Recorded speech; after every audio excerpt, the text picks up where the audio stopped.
But what is, I mean, what is it about comics? Do comics just bug you in general? Because I know you had a thing with Fenoya, you had a thing with Amy Miller, you had a thing with Patrick Melton, and you kind of go on these attacks, and they're stand-up comics, and it makes it, for a guy like me, who, look, I'm not fucking friends with everybody, but I look at it, if I worked at Chase Bank, and there's another person that works at this bank, and they're being attacked, it makes it very difficult for me to be seen walking around my Chase Bank with you. Yes, exactly. So I've known comedians for quite a long time. And so when I started bringing comedians on the show here, I forget what year it was, but we were bringing on, TJ Miller, that group of people, everybody in Chicago who's out in LA now. That was the group. You had TJ Miller out here, Kumail Nanjiani. Yeah.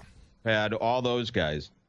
And so they would come on the show. And then when they moved, we had, the next generation of comics come on the show.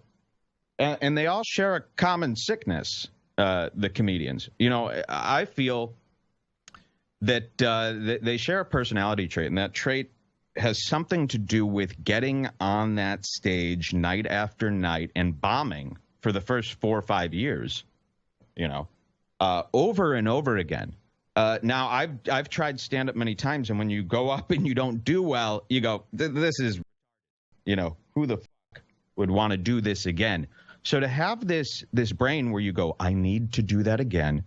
I need these laughs. And you know what? It's not about, I can't speak for every comedian, but I would say 95% of comedians, they're not going on stage because they have something important to tell you. They're going on stage because they need the laughs. They need the applause. It's extremely selfish. It's extreme, and that's the problem with a lot of these comics who pick an agenda and pick a side, whether it's right or left.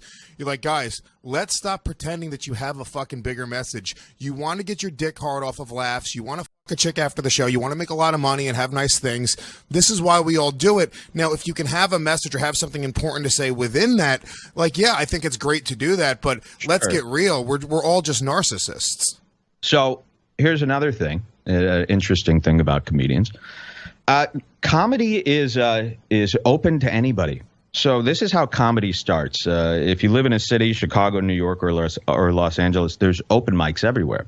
And open mics are great. Open mics are a great place for drifters to show up and hang out with a large group of people without having to be invited and without having to ask. Right. So you've got a lot of people that get addicted to this going out every night business, and nobody's ever calling them, hey, dude, let's go hit up the open mic. Usually it's individual people showing up by themselves and hanging out all night. So I think it draws in a kind of a crowd of losers, and a lot of these people get into stand-up because they kind of like the hanging out factor every night too. So I think you're starting with a corrupted group of people. Like I said, there are, of course, exceptions to that. There's a lot of great people who need to go up there and say these things and change the world. But I would say most of them are frauds that learned this magic trick over 6 years. Yes, and stand now up. Just kind of, in this thing. Stand up, the way that I look at it, and this is just the truth, right? You should look at stand up comedy as, the same way you would put a movie on and you press play and you go, ha, I'm going to laugh at that for an hour and a half, and then you go home and you get over it. You know what I'm saying? I don't think that there needs to be, or in stand-up, I think we romanticize it and we try to turn it into this thing where we're changing the world or we're affecting people's lives in some other way. It's like, no, dude, making people laugh is enough, But I think it's kind of interesting you bring up really just the lack of a barrier of entry at all. Like, it just doesn't exist. Anybody who can get up and do it.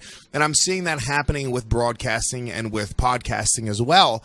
Yes. Do you think that there should be, some sort of barrier of entry? Do you think iTunes should put on some sort of all right, dude, you got to have 10,000 downloads for your podcast before we're even going to list you? No, I don't think so at all. I think that's the responsibility of the comedians. Outside of the comedian podcast circuit, it doesn't really work that way. So this is how comedians work, and this is why I don't get along with them. And you brought it up at the beginning of the show. In order to be friends with some of them, you kind of got to be friends with all of them. So they don't let you hate on other comedians. So, for instance, you go to an open mic and let's say 30 comics are there. And I'm there to hang out with the 4 cool ones, the 4 ones that are meant to be comics. And I want to hang out with them.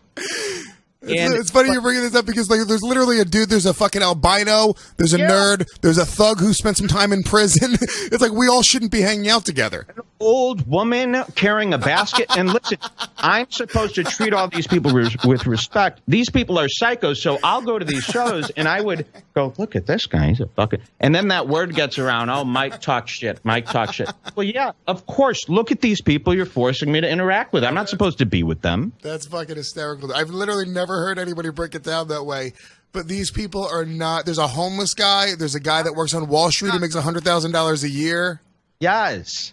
That's fucking and hilarious. Now talk about comedy now. I mean, now forget about it. I'm glad that I got out then because, I was going to move to LA 4 years ago. What would I have done now in LA? I mean, I'd be finished. Yeah. Well, no, man, who knows, dude? You're a good-looking guy. You dress well. You're a very funny guy. You're charismatic. So you might have just turned into a phony and played the game and gotten rich. These guys, they're not even doing stand-up anymore. They're marching. My ex-co-host, there's a picture of him on the internet. He's holding up a sign, "Now Fascist America." This is not what I got into this business for. And there's nothing funny about it. It's like, look, you could have convictions and you could have things, but it's like, at the very least, like, if you're on social media, they're looking for you to be funny. And even if I have a message to send on social media, like I've been posting political shit lately just because it's so big in the news right now, it's always trying to be funny. I'm not really on either side. Let's forget about funny.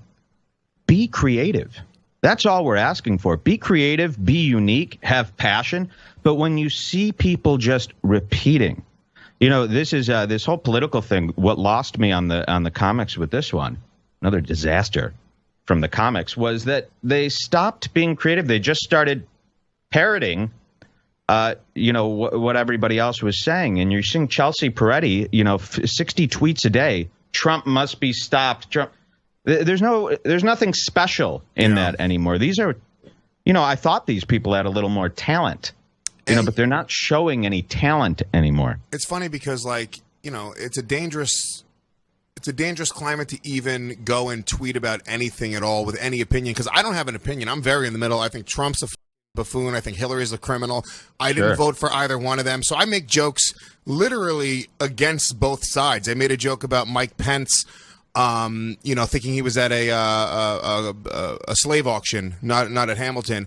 And I have dudes on the right going like, how are you white knighting? How are there white knights now on the alt-right going, you can't say that about Pence? Like, where the f*** did your sense of, as soon as these guys get into power, your sense of humor goes out the window? It's really weird. My whole deal is that I'm not on the right. I need people to know that, because I think I got a lot of people now thinking I'm part of the right. I even had Gavin message me this morning, Gavin McInnes, talking to me. I think he thinks that I'm on one of these, Steven Crowder type of right-wing media men that have emerged. I am not one of those. I don't care about the right side of politics, and I don't care about the left side of politics. I care about reality and respecting that. And I've always liked to stand on the outside and go, is that part of reality or not? Is this, rational, what this person is saying or not? And with this election, what they've made you do is join one side or the other. And if you're in the middle, if you're on the outside and you're just picking apart what seems to be nonsense, you're going to get hate from each side, which is incredible. Yeah. We need to bring people back to that reality portion, which is in the middle. Funny though, I think most people are in the middle, though. I think 90% of the people are in the middle, and then 10% of the people are really far right or really far left. But they have the biggest voice because you said it. They practice the loudest. So those are the ones that are beating the drums, and those are the ones that are tweeting at you. But most of the time, most people agree. Most people think Trump's a buffoon and Hillary's a criminal. Everyone kind of looks at that. And I think there's a thing, and I really can't say this enough. It's like comedians, I think it's our job, or forget comedians, right? With what we do, whether we're doing podcasting, radio, stand-up comedy, if we're creating entertainment, I think it's our job to look for the bullshit, find the bullshit, expose it, and make fun of that. There you go. It's very hard to do that right now without, like you just said, getting attacked. if you do say something about, the Trump side of things, you're going to get all those guys, attacking you. And if you say something about the left, they assume you're part of the alt-right.